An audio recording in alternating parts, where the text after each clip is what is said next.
In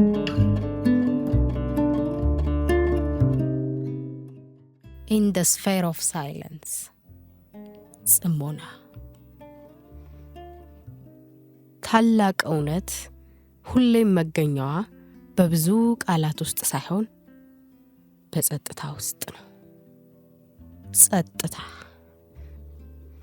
የዝምታ ምት አወራረድ። መሬት ለጥቂት ሰከንዶች ያህል ከመዞር ተግባሯ ብትናጠብ ምን ሊፈጠር ይችላል? ከፍተኛ የሆነ ቀውስ እንዲሁም ፕላኔታዊ መዛባትን የፈጠረ መቅሰፍት ሊከተል ይችላል። ሁሉም ነገር ውስጥ ቀጣይነት አለ። ሁሉም ነገር የራሱ የአወራረድ ስልት አለው። ይህ ጉዞ ደግሞ ሁላችንም ውስጥ ታትሞ የሚገኝ ነገር ነው። እኛ ከመሬት እንቅስቃሴ ጋር አብረን ስንንቀሳቀስ ሌሎችም አብረውን ይንቀሳቀሳሉ። መሬት ፀሐይን ስትዞር፣ ፀሐይም ሶላር ሲስተምን ይዛ ትንቀሳቀሳለች። ሶላር ሲስተም ደግሞ ዩኒቨርስን ትዞራለች። በሁሉም ነገር ውስጥ ቅደም ተከተል አለ። ሁሉም ነገር የራሱ የሆነ ፍሰትና አወራረድ አለው። ከዩኒቨርስ ፍሰት በተጻራሪ ለመንቀሳቀስ ከተነሳን ግን ዙሪያችንን በቀውስና በረብሻ እንሞላዋለን። ጸጥታ ጥንታዊ ወደ ሆነው የዩኒቨርስ አመጣጥና ሕይወት ላላቸው ነገሮች ሁሉ የጥንካሬ ምንጭ ወደ ሆነው የጽሞና ድምፅ እንድንሰማ ወደ ኋላ እኛን የመመለስ ኃይል አለው። አዲስ የተወለደ ሕፃን ማልቀስ የሚጀምርበት ዋና ምክንያት ከተወለደበት ሰዓት አንስቶ ከዝምታ ወይም ጸጥታ ድባብ መውጣቱን ማወቁ ነው። ዘላለማዊ የሆነው የጽሞና ስፍራ ከመወለዳችን በፊት የነበረው ከኖርን በኋላም የምንመለስበት ቦታ ነው። ሐሳባዊ ሊባል የሚገባው ሰው ሰላማዊና ጸጥታ በሰፈነበት ቦታ የሚረብሽና ኳኳታ ድምፅን የሚሰማ፣ ረብሻና ኳኳታ በሞላበት ቦታ ደግሞ ጸጥታንና ሰላምን ማዳመጥ የሚቻለው ነው። ቫይብ ካናንዳ። ጥንታዊው መጽሐፍ። ሰው ነፍሱ መስማት ከመጀመሪያ በፊት ለሚሰማው ጉሩምርምታና ሹክሹክታ ሁሉ ጆሮ የተዘጋ ይሆናል። የሚሰማው በጽሞና ውስጥ ሰጥሞ ከሆነ ግን በንዴት የሚጮህን ዝሆን ድምፅ እንኳን እንደ ወርቃማ የእሳት ራት ድምፅ ይሰማል። አካላችን በእግዚአብሔር እጅ የተጻፈ ጥንታዊ ቅዱስ መጽሐፍ ነው። 2 እጅ፣ 1 አፍ፣ 2 ዓይን እንዲኖርህ የመረጥከው አንተ አይደለህም። በአንተ አካላዊ ዲዛይን ወላጆችህ አንዳችም ድርሻ የላቸው። ነገር ግን አንተ ወደ ራስህ በተመለከትክ ጊዜ ሁሉም ነገር ጥንድ ሆኖ ታየዋለህ። ዓይኖችህ፣ የአፍንጫ ቀዳዳ፣ ጆሮህ፣ የቀኝና የግራ አእምሮህ፣ የቀኝና የግራ እጅና እግርህ፣ የልብህ ቀኝና ግራ የደም ቧንቧ፣ ሁሉም ነገር ብቻ ጥንድ ይዘት ያለው ነው። በፊትህ መካከል ግን አንድ ብቻውን የቀረ የሰውነት ክፍል አለ፣ አፍህና ምላስህ። ከዚያ ስፍራ ሆኖ ማንኛውም ሰው አንድ ልዩ መልእክትን ማስተላለፍ ይችላል። አንድ ሰው ከሚናገረው ይልቅ ሌላኛው ያንኑ ጉዳይ በጥፉ በትኩረት ሊያየው ይችላል። አንድ ሰው በአንድ ጉዳይ ላይ ከተናገረው ይልቅ ያንኑ ርዕስ ሌላኛው ሰው በጥፉ ሊያስበውና ሊሰማው ይችላል። አንዱ ከሚናገረው ይልቅ ሌላኛው ሰው በተሻለ በጉዳዩ ላይ ሊሰራ ይችላል። አሁንም ሊታይ የሚገባው ጉዳይ ግን ሁላችንም ብንሆን የምላሳችን ባሪያዎች ነን። ምላሳችን እረፍት ኖሮት አያውቅም። ከመናገራችን በፊት በቻልነው መጠን ሁሉ እናስባለን። ተኝተን እንኳን ማውራታችንን አንተውም። ውስጣዊው አንተነትህን እንድትሰማው 2 እንቅፋቶች አሉ። እነሱም ከአንተ ውስጥ የሚወጣው ጩኸትና ውጫዊው ዓለም የሚፈጥረው ጩኸቶች ናቸው። ጽሞና የመጀመሪያውን የጩኸት ድምፅ ከምንጩ የሚዘጋ ነው። ያም ከአንተ ውስጥ የሚወጣው ድምፅ ነው። ራስህን በማዳመጥ ብቻ የተጠመድክ ከሆንክ ግን ሌሎችን ልታዳምጥ አትችልም። ምክንያቱም ከውስጥም ከውጭም እጅግ ብዙ ጫጫታ አለና ነው። ከሰውነታችን ክፍል ሁሉ አብዛኛውን ጊዜ በመጨቃጨቅ የሚያሳልፈው ብቸኛው የሰውነታችን አካል የሆነው ምላስ በዝምታ ወርቅ ጥሩ ረፍትን ያገኛል። ረፍቱን እንዲያገኝ ግን በመጀመሪያ አንተ ልትዘጋው ይገባል። ከዚያም በዓለም ላይ ያለውን ጫጫታ ሁሉ መዝጋት ትችላለህ። ለራስህም እያንዳንዷን የድምፅ ኮሽታ የዘጋኸው መሆንንና ምንም ነገር እየሰማህ እንዳልሆነ መንገር ትጀምራለህ። ቃላት ከሰይፍ የበለጠ ኃይል ካላቸው የምንናገራት እያንዳንዷ ቃላትም ዋጋ ያላት ልትሆን ይገባል። ወሬ ዝም ብሎ የሚፈስ ሲሆን ርካሽ ይሆናል። ነገር ግን ገደብ ስናበጅለት የምንናገራት ቃል ሁሉ ማስተጋባትና በሰሚያችን ጆሮ ላይም ትርጉም የምትሰጥ ትሆናለች። የአፋችን ጸጥታ ብቻ ሳይሆን የልባችንም ጸጥታ በጣም ከፍተኛ ጥቅም ያለው ነው። ከዚያም በየትም ቦታ ሆነህ እግዚአብሔርን መስማት ትችላለህ። ዝግ በሆነ በር ውስጥ፣ በሚፈልግህ ሰው ልብ ውስጥ፣ በሚዘምሩ ወፎች ዝማሬ ውስጥ፣ በአበቦች መዓዛ ውስጥ፣ በእንስሶች ድምፅ ውስጥ፣ በእነዚህ ነገሮች ውስጥ ሁሉ በጸጥታ ውስጥ የሰፈነ መደነቅና ምስጋናን ትሰማላችሁ። ማዘር ትሬዛ ለምትናገራቸው ቃላቶች አዛዣቸው አንተ ነህ። ለተናገርካቸው ቃላትን ባሪያ መሆንን ግን አትዘንጋ። ቃላቶቻችን ዋጋ ያላቸው ሊሆኑ ይገባል። ለቃላቶቻችን ዋጋ የሚጨምሩልን ነገሮች ግን በምንናገራቸው ቃላቶች መሃል የሚኖሩት የጸጥታ ጊዜዎች ናቸው። ጸጥታን የመሰለ ቆንጆ ነገር የለም። አንዳች መሻሻልን እስካላገኘህ ድረስ አትስበረው። የመነጋገር ትክክለኛ ገጽታ ትክክለኛ ነገርን በትክክለኛው ጊዜ መናገር ብቻ አይደለም። አስፈላጊ ሆኖ ሲገኝ ስህተት የሆነውን ነገርም ሳይናገሩ ማለፍን ጭምር ይጠይቃል። ሂሮዛ ኔቫል በጽሞና ውስጥ ለመሆን አትኩሮት መሰረታዊ ጉዳይ ነው። በጥንታዊው ህንድ ውስጥ በአንድ ወቅት ጠባብ በሆነች መንደር ቀስት መሸጫ ሱቅ የነበረው ቀስት የሚሰራ ሰው ነበር። ከዕለታት በአንዱ ቀን ቀስቶቹን በማሾልና በማሳመር ስራ ላይ በተጠመደበት አንድ የንጉሥ የቅርብ ሰው በሱቁ አለፈ።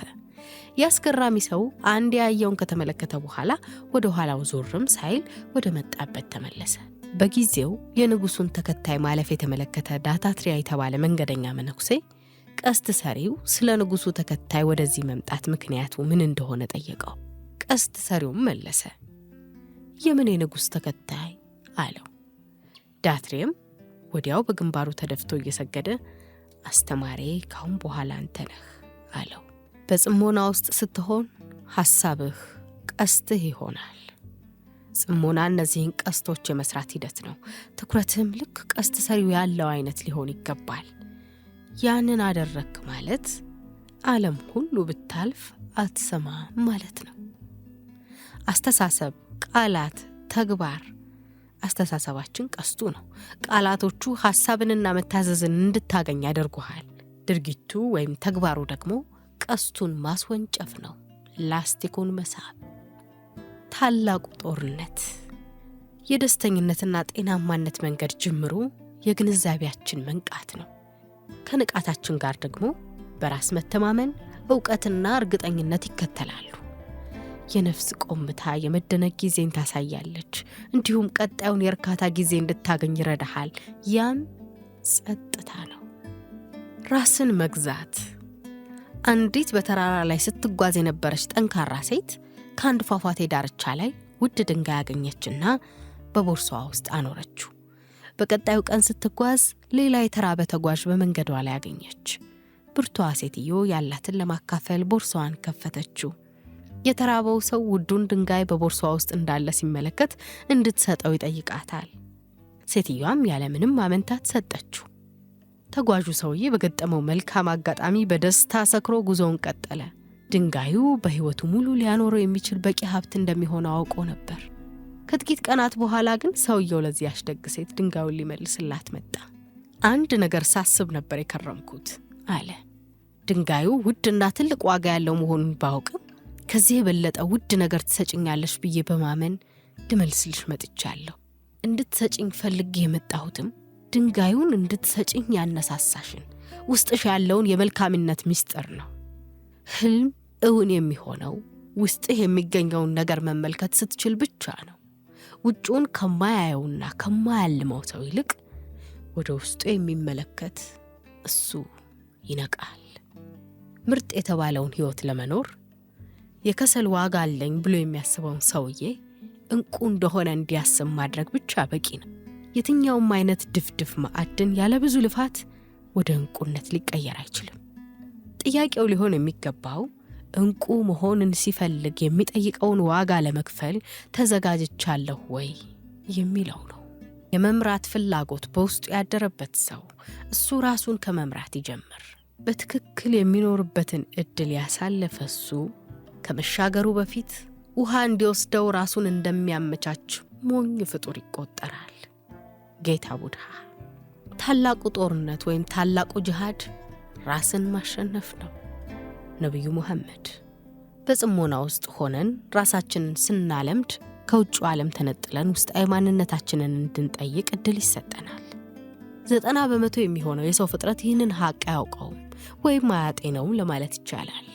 ጥቂት ከሆኑ በራሳቸው የመኖር ሂደት ውስጥ ያለውን ምት ከሚያዳምጡ ታላላቅ ሰዎች፣ መሪዎች፣ አርቲስቶችና ጸሐፊዎች በስተቀር ብዙዎች ይህንን ሀቅ አይረዱም። ውስጣቸውን የሚያዳምጡት እነርሱ ልዩ ተጠቃሚዎች ናቸው። ማን እንደሆኑና ወዴት መሄድ እንዳለባቸው እንዲያውቁ አስችሏቸዋል። ትክክለኛው የጽሞና ዓላማም ይኸው ነው። ራስህን ማወቅ እንድትጀምር ማስቻል። ራስን ማወቅ ጉዞ ነው። ራስን መግዛት መቻል ግን የጉዞ መጨረሻ ነው። እንዴት አድርገ ነው ራስህን ማወቅ የምትችለው? በማሰብ? በጭራሽ አይደለም። ሁሌም በመስራት ነው። ግዴታህን ለመወጣት ሞክር። ያኔ ያንተ ዋጋ ምን ያህል እንደሆነ ታውቃለህ። ጆን ወልፍጋንግ ቮን ጎቴ። ውስጣዊ ጠላታችን። እንደ ውሃ የነጻና የጸዳ ህይወት ኃይለኛ ዝናብና ጎርፍ የሚያጥለቀልቀው ደረጃ ላይ እንኳን ቢደርስ በጭራሽ አይናወጽም። ንዴት። ከሐሳብህ ጋር ታገል። ሐሳብህ አንተን ሳያሸንፍህ አንተ ቀድመህ አሸንፈው። ሐሳቦች ሲጠቀሙብህ የሚፈልጉትን ያህል አንተም ተጠቀምባቸው። ካንተ ኃይል የነሱ ከበለጠ ካደገና ስር ከሰደደ ሊያሸንፉህና ካንተ ውስጥ ሆነው ሊገሉህ ይችላሉ። ካደጉና በመጠንም በኃይልም ከተቆጣጠሩህ ይህ ጨለማ አንተነትህን የመዋጥና የመጥፎ ስሜቱን መከሰት ሳታውቀው አንተን የመቅደም ሁኔታ ሊኖረው ይችላል። ታላቁ ጦርነት ራስን ማሸነፍ ከሆነ ታላቁ ጠላት ደግሞ ንዴት ነው። በሚሰማቸው የንዴት ስሜት ሁሉም በዘላለማዊ ፍርሃት ውስጥ ተውጠው የሚኖሩ ሰዎች አሉ። ንዴት ዓመታትን የፈጀ ጥሩ ሥራ በአፍታ ጊዜ ቆይታ የማጥፋት አቅም አለው። ንዴት ብርጭቆ ሙሉ በሆነ ወተት ውስጥ እንደሚገኝ የቀለም ጠብታ ነው። አንዴ ወደ ንዴት ውስጥ ከገባህ በኋላ ወደ ኋላ መመለስ የለም።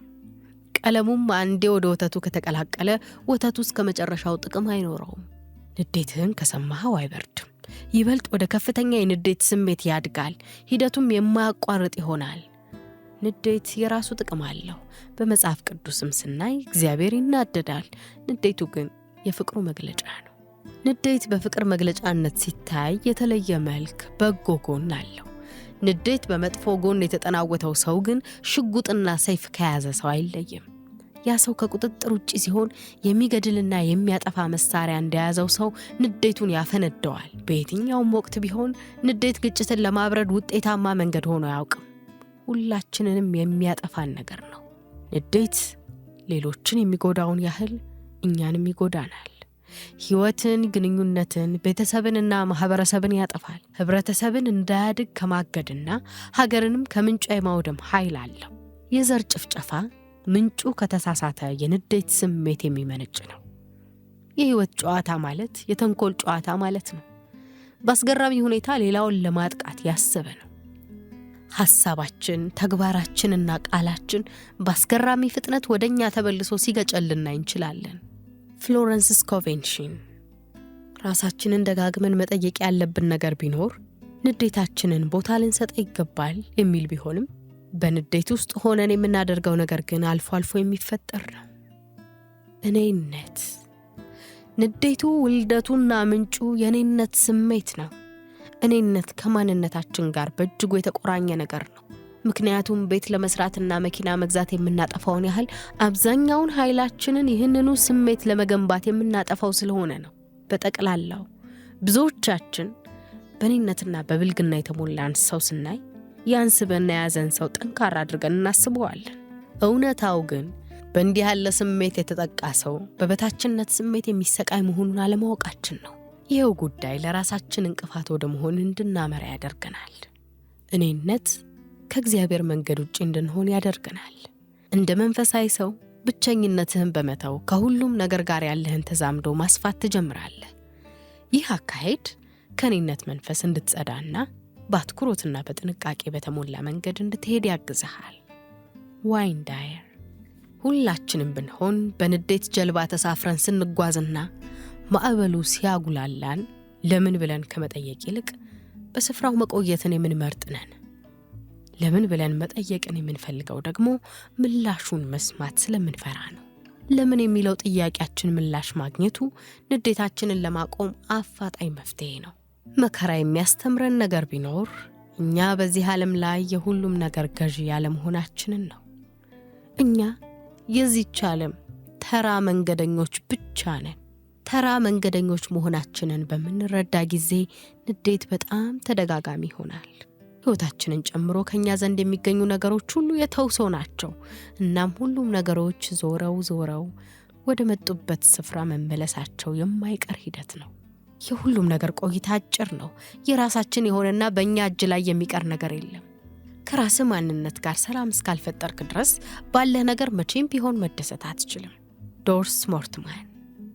እኛ ሁሌም የኔነት ስሜታችን አሸናፊ በሚሆንበት ግራ የተጋባ ጦርነት መሃል የምንገኝ ነን።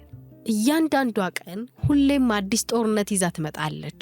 የጦር አውድማው ውስጣችን ነው። እኛነታችን ሁኔታውን ሲረዳም በጥንካሬ መታገል ይጀምራል። በዚህም በእኛ ላይ ያለው ጠንካራ ጎን ትግሉን ያሸንፋል። መጥፎ ጎናችን ውስጣችን መጥፎነት እንዲሰፍን የሚገፋው ኃይል ነው። ንዴት ከመነጠል ጎን ሲታይ ጥሩ የሚባል መሳሪያ ነው። ብዙ ታላላቅ ሰዎችም ተጽዕኖ ማሳረፊያ መሳሪያ አድርገው ተጠቅመውበታል። ጽሞናን በተግባር ስንተረጉም ወደ መነጠል እናመራለን። ይህም ንዴታችን ከሚያደርስብን ጉዳት ይልቅ አቅጣጫውን ወደ በጎ ጎን እንድንቀይር ያግዘናል። ይህ በጎ ስሜትም ልናሳካው ወደ ምንፈልገው ጎዳና ያደርሰናል። ሆኖም ግን ንዴት ከምቀኝነት፣ ከጥላቻ፣ ሌላውን ለመጉዳት ከማሴር ሐሳቦች ጋር የተገናኘ ሲሆን ጥፋትን የሚያስከትል ይሆናል። ከሌሎች ጋር የሚኖረንን መነካካት ባላላነው ቁጥር ኃይላችንም በዚያኑ መጠን ይጨምራል። ኤቫ ግሪጎሪ። ንዴትን ማራቅ ከቻልክ መሳሪያ ይሆናል፣ ካቀረብከው ግን የሱ መሳሪያ ትሆናል። ከመናደድ ይልቅ ራስህን ወደ ጸጥታና ለምን ብለህ ወደ መጠየቅ መንገድ ውሰደው። ከድንቁርና ወደ እውቀት መስመር እንቅስቃሴ ማድረግህ የኔነት ስሜትና ንዴትን ድራሻቸውን ለማጥፋት ይረዳሃል። ከፍተኛውና ራስን ለመጣል መንገድ ጠራጊ የሆነው እሳቤ ምንድነው ቢባል አንድ ሰው ሕይወቱን በቁጥጥር ስር መዋል አልችልም ብሎ ማሰብ መጀመሩ ነው። ሮጀር ዳውሰን። ታዛዥነት። እውነተኛ የሆነ ጨዋ ሰው ለንዴት ስሜት አይገዛም። ልክ ፍሬ ለማፍራትና የፍሬዎቹን ውበት ለማሳየት ሲል ራሱን ዝቅ እንደሚያደርግ ዛፉን ራሱን በባዶነትና በጉራ ሞልቶ ከፍ የሚያደርገው ፍሬ የማያፈራ ዛፍ ብቻ ነው። ታዛዥነት ተዋረዳዊ ከሆነ አካሄድ አንጻር ሲቃኝ የድክመት ምልክት ተደርጎ ሊወሰድ ይችላል። ነገር ግን ከእውናዊነት ጎን ሲታይ ከፍተኛ ሊባል የሚችል የጥንካሬ ምልከታ ነው። አኖኒመስ። ማንኛውም ሰው ቢሆን መንፈሳዊም ሆነ አእምሯዊ ሚዛኑን በመጠበቅ ከኔነት ስሜት በጸዳ መንገድ መሄድ አለበት። በዚህ አካሄድ መጓዛችን በዝብርቅርቅነት ውስጥ ቅደም ተከተልን፣ በቅደም ተከተል ውስጥ ደግሞ ዝብርቅርቅነትን እንድናይ ያስችለናል። በነገሮች ላይ ሁሉ ሚዛናዊነትን እንድናይ የሚያደርገን ውስጣችን ያለው ሚዛን ነው።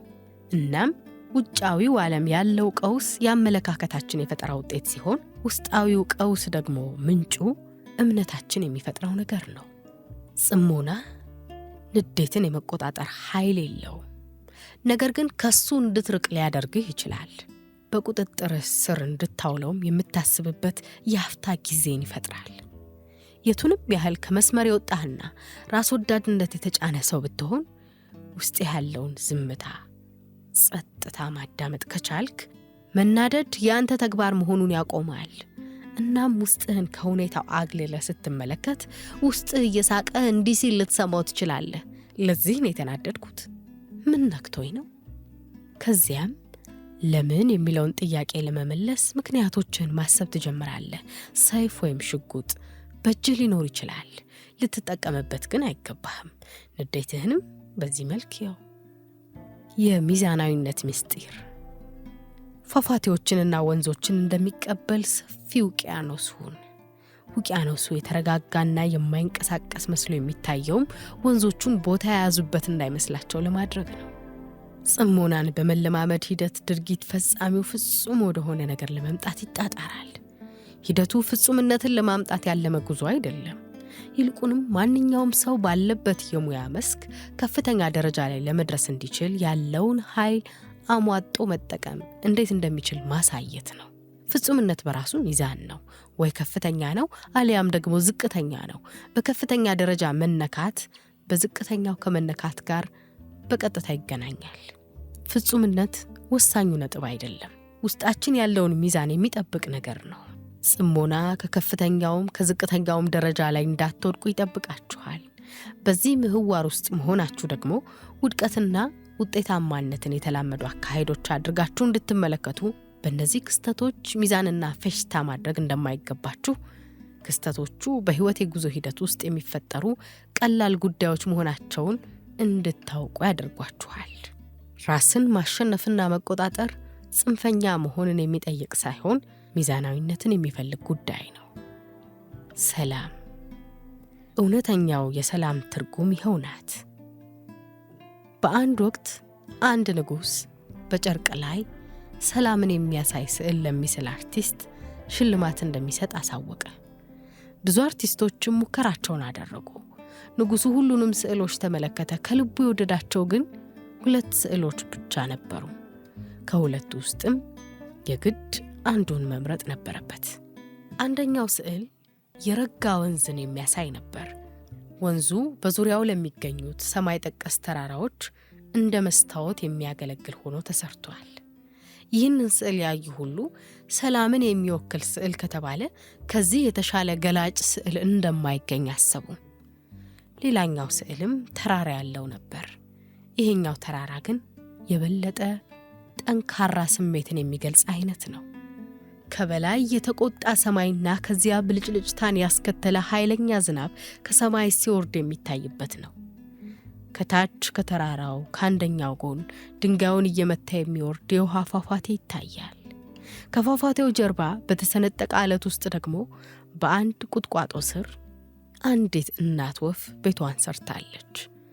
በዚያ ፏፏቴው በንዴት እያጓራ በሚወርድበት ስፍራ እናቲቷ ወፍ በጎጆዋ ውስጥ በሰላም ተቀምጣለች።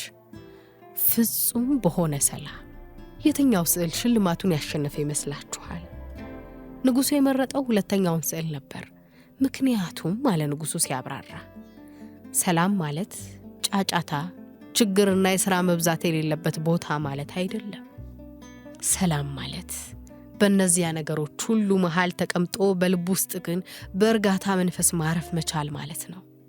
ስንነጠል በመረጋጋትና ከንዴት የጸዳ የአእምሮ ክልል ውስጥ እንገባለን። ያ ስሜትም በዙሪያችን ያሉ ሰዎች ላይ መጋባት ይጀምራል። መነጠል ማለት ውስጠታችንን መኖር ማለት ነው። በውጫዊ ኃይልም ላለመናጋት መዘጋጀትን ያጠቃልላል። ባህሪ ማለት ስሜታዊነታችን ካለፈ በኋላ ተመልሶ ወደ ቀደመ ስፍራ የሚመጣ የእኛነታችን አቅምና መገለጫ ነው። ብራያን ትሬሲ። ጽሞናን እየተለማመዳችሁት ስትሄዱ ውስጣችሁ እንደሚገኝ አንድ የጸጥታ ዘር አድርጋችሁ ማየት ትጀምራላችሁ። አንተነትህ የእርጋታ ማዕከል ሲሆን በዙሪያህ ላሉ ሰዎች የመረጋጋትና የጥንካሬ ምንጭ መሆን ትጀምራለህ። እየለመድከው ስትመጣ ይህ ምህዋር ካንተ ጋር አብሮ ሲዞር፣ በውስጥ ሲሰፍን፣ እንዲሁም ከሶስቱ መንፈሳዊ ኃይላት ጋር አንድ የሆንክና የተገናኘህ እስኪመስልህ ድረስ የሚገርም ስሜት ሲሰማ ትታዘባለህ። ልመናችን ምላሽ የሚያገኘው የጠየቅነውን ስናገኝ ብቻ አይደለም፣ ይልቁንም መሆን የምንፈልገውን ነገር ለማግኘት በሚገጥመን ፈተናም ጭምር ነው። ሞሪስ አድለር። የመነጠል አቅጣጫ። በልባችን ሚስጥራዊ ዋሻ 2 ነገሮች በሕይወት ፍሰት ውስጥ ይገኛሉ። ብቸኛው የእኔነት ማንነታችን ከጣፋጭም ከመራራውም ይጠጣል። ጣፋጩን ሲወስድ መራራውን ይጠላል። ታላቁ ማንነታችን ግን ከጣፋጩም ከመራራውም ይጠጣል። ይሄኛውን መውደድ ያኛውን መጥላት የሚል አማራጭ ውስጥ አይገባም። እኔነት በጨለማ የሚኬድ ጉዞ ሲሆን፣ እውነተኛ ማንነት ግን በብርሃን የሚኖር ሕይወት ተምሳሌት ነው። አፓኒሻድሶች። መነጠል። ምርጡ የሚባል ውሳኔ ምንጩ መነጠል ነው። ስለዚህ መነጠል በጽሞና ውስጥ ከመሆን የሚገኝ ተረፈ ምርት ነው። ልታደርግ የሚገባህን ነገር ለማድረግ ራስህን መነጠልና ውስጥህን ለማዳመጥ አንድ እርምጃ ወደፊት መሄድ ይኖርብሃል። አብዛኛውን ጊዜ ራስህን ከድርጊቶች የመከወኛ ሥራ በጣም ቅርብ ሆኖ ልታገኘው ትችላለህ። ጭንቅላትህ፣ አእምሮህና ምላስህ በእኩል ደረጃ ሲሰሩ ትመለከታቸዋለህ። በመጀመሪያ ድርጊቱን ከፈጸምክ በኋላ ማሰብ ልትጀምር ትችላለህ። ጽሞናን መለማመድ አንድ ነገር ከማድረግ በፊት እንድታስብ ያደርግሃል። መጀመሪያ ላይ ማሰብ ደግሞ ለምትፈጽመው ድርጊት ሁሉ አቅጣጫ ይጠቁመሃል። የእውነት ቁም ነገሩ ሁሌም ትክክለኛ ነገርን ማድረግ እንዳለብህ ማወቅ ነው። ከባዱ ጥያቄ ግን ይህን ጉዳይ ተግባራዊ ማድረግ ይቻላል ወይ የሚለው ነው። ጀነራል ኤች ኖርማን አዋርስኮፍ መነጠልን ልማዱ ያደረገ ሰው እርሱ ምንም ነገርን ማጣት አያስፈልገውም። የምናጣው ነገር በእጃችን የገባን ነገር ብቻ ነው። በገለልተኝነት ማሰብና ውሳኔ ማሳለፍ መቻል የግልጽነት ደወል የሚደወልበት የተረጋጋ ስፍራ ላይ እንደመገኘት ነው። ያለንን ኃይል ሁሉ ውሳኔያችንን ማሳለፍ ላይ ስናደርግ ትኩረታችን የውጤታማነቱ ሂደት ላይ ሳይሆን ውጤቱ ላይ ይሆናል። በእውነት መነጠልን የሚያውቅ እርሱ ሊተወው ከፈለገ ለመተው የሚችለው ምንም ነገር አለመኖሩን ጠንቅቆ ያውቃል። እያደግን ስንመጣ ውጤት ብቻ መጠባበቃችንን በማቆም ወደ መነጠል ስሜት ውስጥ እየገባን እንሄዳለን። ዩኒቨርስ ላይ እምነት ማሳደር መቻላችን ለነገሮች ትክክለኛ መሆን ወሳኝ ነው። ይህም የሚፈጠረው ራሳችንን በእቅድና የወደፊቱን የህይወት መንገድ እያየን ስናስጉዘው ነው።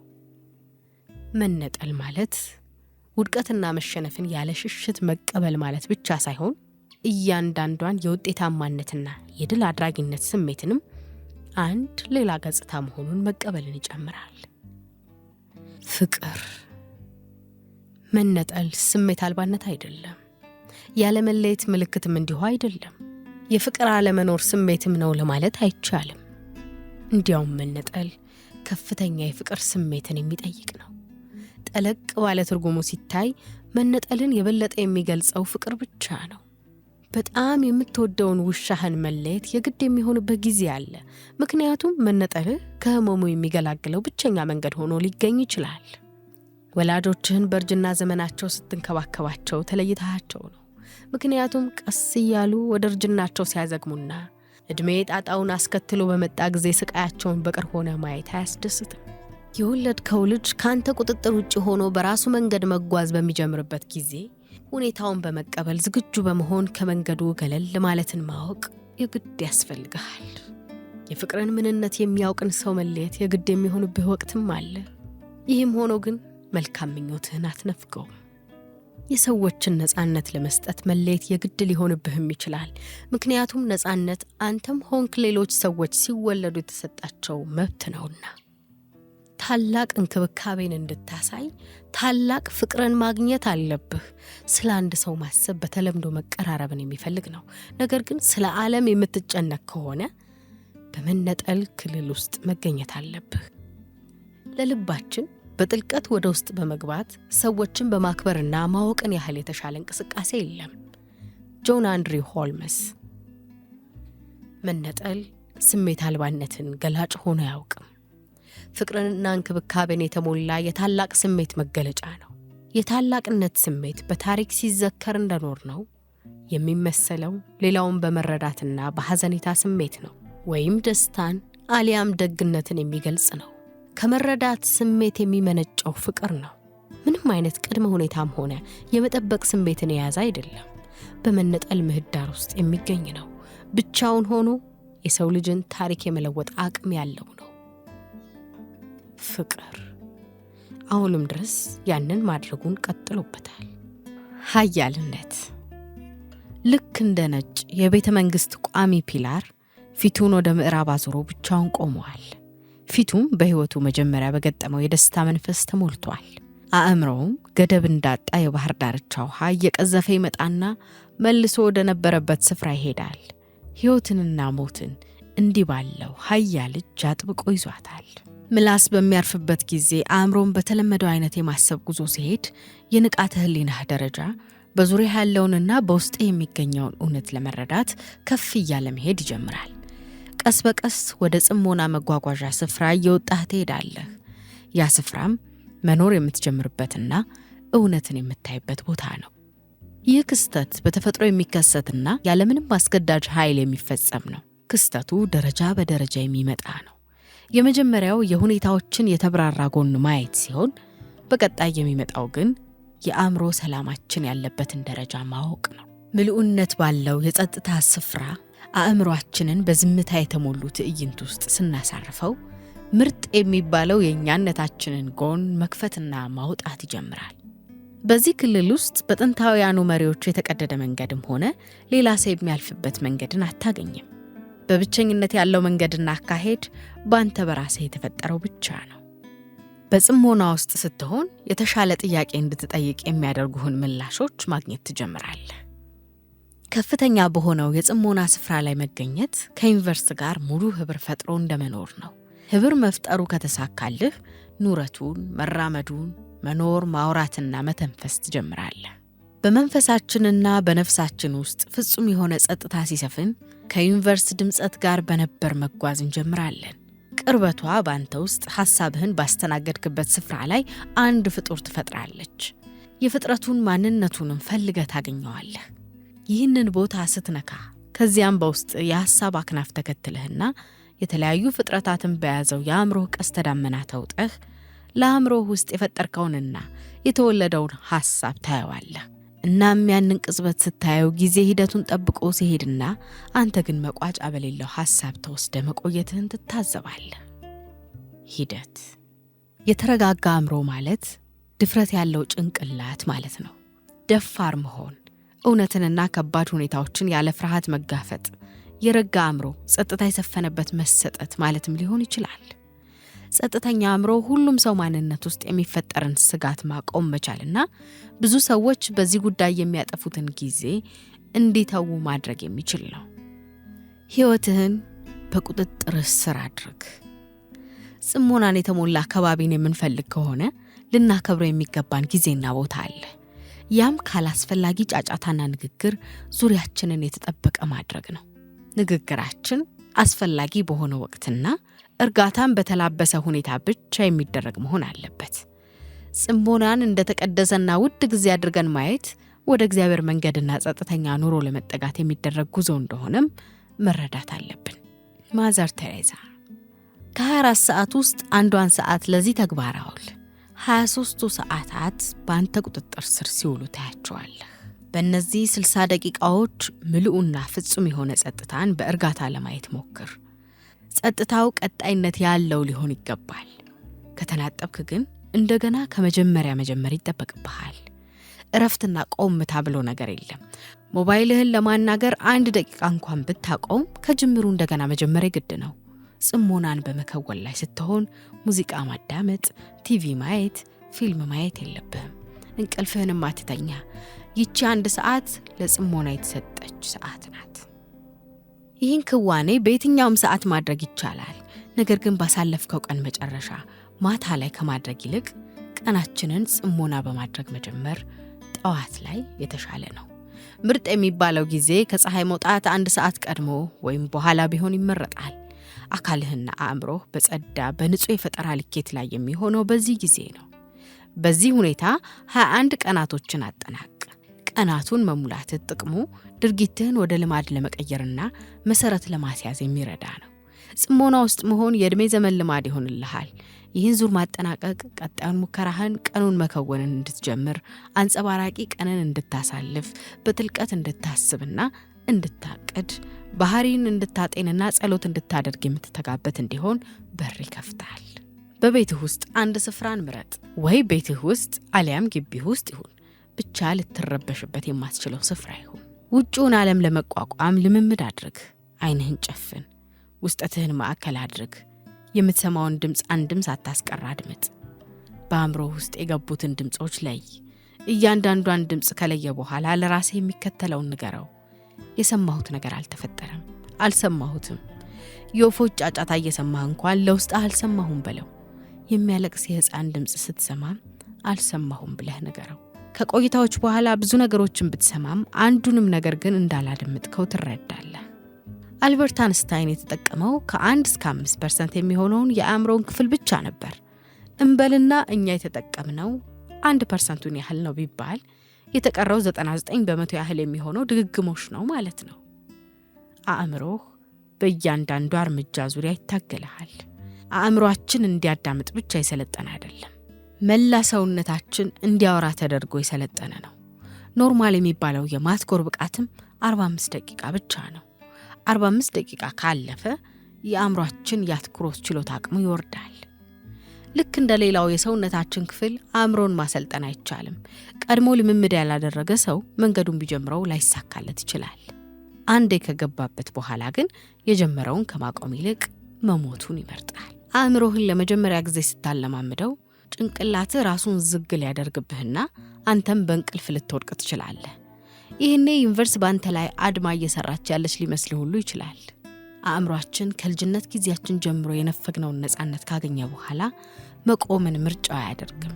የሚከተለው ውጤትም በሕይወትህ ሁሉ የሚያንጸባርቅ ይሆናል። አብዛኞቻችን ሕይወትን በቁም ቅዠት የምናያት ነን። 1/3 የሕይወት ክፍል በመኝታ የሚያልፍ ከሆነ ልትሰራበት የምትችለው 2/3 ብቻ ነው ማለት ነው። ዋናው ችግር ግን የነቃህ እየመሰለ ባለው ሰዓት እንኳን የተኛህ መሆኑ ነው። ስነ ስርዓት እስካሁኗ ሰዓት ድረስ በባህር ዳርቻ ላይ እንደማይሳፈር ተሰዶ የመጣ ተባራሪና ስደተኛ ባዕድ ነገር ቦታህን ያላገኘህ የምትዋልል ፍጡር ነህ። ጽሞናን በመለማመድ በቀን 1 ሰዓት ያህሉን በማሳለፍ ራስን በስነ ስርዓት ካላነጽከው የተቀሩት 23 ሰዓታት በምን ሁኔታ ልታሳልፋቸው ትችላለህ? ለራስህ ዋጋ መስጠት እስካልጀመርክ ድረስ ለጊዜህም ዋጋ አትሰጥም። ለጊዜህ ዋጋ መስጠት ካልቻልክ ደግሞ ምንም ነገር ማሳካት አትችልም። ጽሞና ቀደም ሲል የሰራሃቸውን ስህተቶች እንድታይ ያደርግሃል። ቆም ብለን ስንታዘብም ተመሳሳይ ስህተት እየደገምን መሆናችንን እንገነዘባለን። አዲስ ስህተት አንሰራም። እየኖርን ያለንበትን መድገም አሰልችና ለውጥ የሌለው መሆኑ ይገባናል። ይህ አካሄድ እንዲቀጥል ከፈቀድንለት ዕጣ ፈንታችንን የሚወስን አስገዳጅ አኗኗር ልማዳችን ሆኖ ከኛ ጋር አብሮ ይቀጥላል። ጽሞና ይህን አካሄድ እንድንተውና ቆም ብለን ማሰብ እንድንችል የሚያደርግ መሳሪያ ነው። ቀድሞ የተነሳው የ1 ሰዓት ያህል የጸጥታ ጊዜ ነገሮችን የምትቆጣጠርበትን መንገድ የሚነግርህ ነው። ሁሉንም ነገር መቆጣጠር አትችልም። እንድትችል ግን መንገድ አለ። በቀጥተኛ አገላለጽ መቼ አቅምህን መጠቀም እንዳለብህ ማወቅ የእርምጃህ ገዢ ያደርግሃል። በሌላ ሰው ዙሪያ ስርዓትን ለመፍጠር ስንነሳ ለውስጣችንም ስርዓት ያለው አካሄድ እየፈጠርን እንሄዳለን። እኛ በተደጋጋሚ የምንፈጽመው ድርጊታችን ውጤት ነን። ከዚያ የሚፈጠረው ውጤታማነት የድርጊታችን ሳይሆን ልማድ የፈጠረው ውጤት ነው። አርስቶትል። ለውጥ ሕይወትህ ትርጉም ሊሰጥ የሚገባ መሆን አለበት። መጀመር ያለበት ዛሬ ነው። እያንዳንዳችን በዚህ ዓለም ስንኖር በተሰማራንበት መስክ ዓለም አቀፍ ሻምፒዮን መሆንን እንመኛለን። የአሸናፊነቱን ስፍራ ለመያዝና የሩጫውን የመከወኛ ስፍራ ፈልጎ ለማግኘት ግን ኃላፊነቱ የራሳችን ነው። ሁሌም ተመሳሳይ ነገርን መስራት አዲስ ውጤትን አያስገኝም። የምታገኘውን ውጤት ለመለወጥ የምትሰራውን ነገር መለወጥ ያስፈልግሃል። እየኖርክ ያለህበትን መንገድ ለመለወጥ መዘጋጀት ሊቀር የማይገባው የግዴታ እርምጃ ነው። የምትኖርበትን መንገድ መለወጥ ማለት የምታስብበትን መንገድ መለወጥ ማለት ነው። አስተሳሰብህን መለወጥ ማለት ደግሞ በሕይወትህ የምትፈልገውንና የምታምንበትን ነገር ማግኘትን ይመለከታል። ይህንን ማድረግ ቀላል አይደለም። ከባድነቱ ለመለወጥ በጣም በጉጉት የተዘጋጀ ሆነህ እንኳን በሁኔታው መክበድ እያዘንክ የለውጡን መምጣት መጠባበቅህን ልታቋርጥ ትችላለህ። ምክንያቱም ያለህበትን ወይም የቆምክበትን አኗኗር እንደተለመደና ምቹ አካሄድ አድርጎ መቁጠር የበለጠ ቀላል ስለሚሆን ነው። የምቾት ክልል ጉዳይ ክፍልም ይሄ ነው። በምድራችን 2 አይነት ሰዎች አሉ፣ አንበሶችና በጎች። 90% የምንሆነው በጎች ነን። ምክንያቱም ልማድን መከተል የምንወድ ነን። የአኗኗር ዘይቤውን ወይም ልማዱን የምቾት ክልላችን አድርገነዋል። የምቾት ክልል ቀስ በቀስ እየሰመጥክ የምትሄድበትና በውስጡም ተቀምጠህ የምትቀርበት የመደንዘዣ ስፍራ ነው። ለውጥ አደጋ መጋፈጥን ይጠይቃል። ጥያቄው አደጋ ለመጋፈጥ ምን ያህል ዝግጁ ነን የሚለው ነው። በጣም የሚገርመው ነገር ግን አደጋ ያመጡብናል ብለን የምንፈራቸው ጉዳዮች ሳጥን ውስጥ ከሚቀመጡት ሳንቲሞች ጋር ይመሳሰላሉ። እኛ ለአደጋ ካላጋለጥናቸው ጥቅማቸውን ማወቅ አንችልም። ሕይወትህን፣ አስቸጋሪ ሁኔታን እንድትጋፈጥ ካላደረካት ያንተ አይደለች። አሁን ላይ ያለህ ነገር ሕይወትን እንደተሞክሮ ለማየት ጥሩ ዕድል የሚሰጥ ነው። በየጊዜው የሚፈትንህን ሁኔታ ለመጋፈጥ ባፈገፈክ ቁጥር ልታገኝ የምትችለውን ዕድል እያጣህ መሆኑን አስተውል። ጽናት። ዕድል መቼም እንደ ርዕስ ሊነሳ ይገባው። ዓለማችን ከሞላ ጎደል ስትታይ ነገሮችን በማመቻቸት የምትኖር ናት። የምታጭደው የዘራኸውን ነው። መውደቅህ መውደቅ ስለነበረብህ የተፈጠረ ነገር ነው።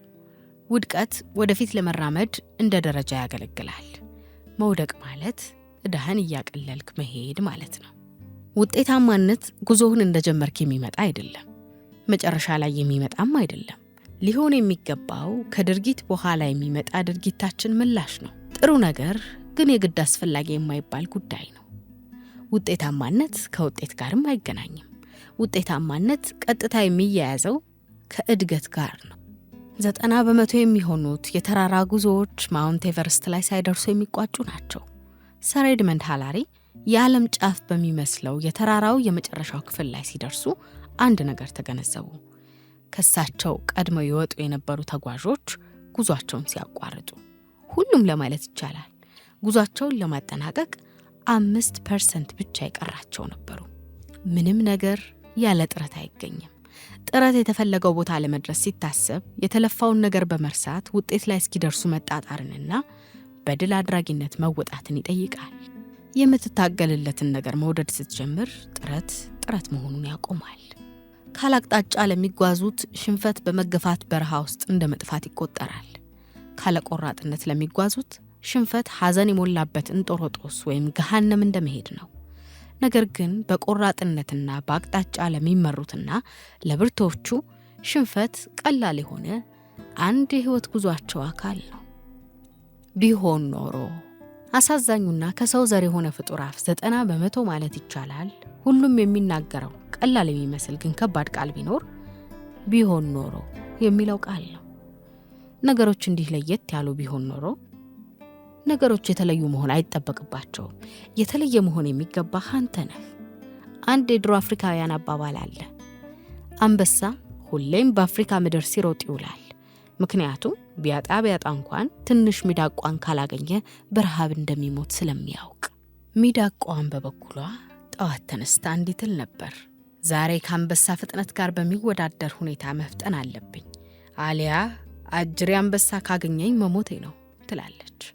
ዓለም የራሷ የሆነ ምድብ አላት። ለምሳሌ እነ ሞዛርት፣ ፒካሶ፣ ዳቪንቺ፣ ጋንዲና ማዘር ቴሬሳ ለምድብ ክፍፍሉ የሚጠቀሱ ናቸው። የሰሩት ልዩ የሆነ ነገር ምን ነበር? ሁሌም ከእንቅልፋቸው ሲነቁ በቂ ጊዜ እንደሌላቸው ያስቡ ነበር። ለእነርሱ እያንዳንዷ ሴኮንድ ውድ ነበረች። የኤቨረስት ተራራን መውጣት እቅዳቸው ያደረጉ ሰዎች በውጤታማነት ማጠናቀቅን ሲያስቡ ጉዟቸው መጀመር ያለበት በምሽት አለመሆኑን ማወቅ አለባቸው። አለመታደል ሆኖ ግን የአብዛኞቻችን ሕይወት ድንቅ ነገርን የመፈለጊያ መንገድ ዛሬ ማታ በቲቪ የሚታየው ትዕይንት ምን እንደሆነ ማሰብ ላይ የተመረኮዘ አይነት መሆኑ ነው። እያንዳንዷ ቀንህ አስደንጋጭ መሆኗ ሕይወትህ ምርጥ እንዲሆን ወሳኝ ነጥብ ነች። ጽሞና ውስጥ ስትሆን ውስጥህ ከሚገኘው ሕይወትህን የሚቀየር ኃይል ጋር ጓደኝነት ትፈጥራለህ። ስፍራውም አእምሮህ ነው። የዚህ ልምምድ ዋነኛ ቁልፍ ተከታታይነት ነው። ከዚህ በኋላ እያንዳንዷ ቀንህ ጥልቀት ያላትና ትውስታን የምታጭር ትሆናለች። ከዚህ ተከትሎ የአንተ ዕቅድ ከማስተር ፕላኑ ጋር ተያይዞ በህብር ይጓዛል። በዚች ፕላኔት ላይ ሳትሞት እንደ መውደቅ የከፋ ነገር የለም። ያኗኗርህን ሁኔታ መለወጥ እየቻልክ ጉዳዩ ሲከሰስ ደግሞ ሁኔታውን የበለጠ አስከፊ ያደርገዋል። አንተነትህን ጥቅም እንደሌለውና እንደሚዋልል እንጨት አድርገህ ካሰብክ የመጣው የውሃ ዳርቻ የሚያላጋህ ዕቃ ይሆንክ ከመሰለህ ያለህበት ባህር ላይ ጀልባ ለማስቀመጥ ሞክር። ንፋሱን ተጠቅመህ ባህሩን ተሻገረው።